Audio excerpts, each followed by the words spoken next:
שלום לכולם, בדקות הקרובות אנחנו נסביר איך לעבוד ולעדכן את דוח המעקב שנמצא בגוגל דוקס. עדכון הדוח הוא חשוב בעיקר מהבחינה הזאת שהוא משמש אותנו ככלי בקרה ומעקב אחרי פעילותכם בקליניקה במהלך השנה. אז נתחיל. אני הולך להסביר כרגע איך להגיע אל הדוח למי שיש לו חשבון ג'ימייל, מי שאין לו אני מיד אתייחס. אז ככה, מגיעים לעמוד הבית של גוגל או אפשר דרך ג'ימייל, בשורת המשימות פה למעלה צריך להופיע לכם פה כונן, לוחצים על זה, פה צריך לאתר את הקובץ שכבר אמור להופיע לכם שם כי שיתפנו אתכם עם זה, איתו, דוח המעקב הוא נקרא, לוחצים עליו, והראה לכם הדוח עצמו. מי שאין לו חשבון בג'ימייל, יכול להגיע לכאן בצורה ישירה על ידי לחיצה ללינק שנשלח אליכם במייל.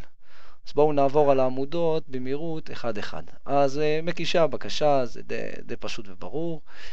גורם מעורב, חלקכם במהלך השנה, חלק מהבקשות לפחות, מעורבים גורמים שלישיים,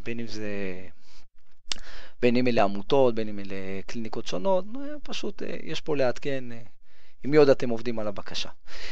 מהות הבקשה, בקצרה ככה לספר על התוכן, מה אתם מבקשים, זה לא רק לנו טוב, אל תשכחו שהקובץ הזה הוא משותף בין כל חברי הקליניקה, ככה שגם שאר החברים יכולים לראות על מה אתם עובדים.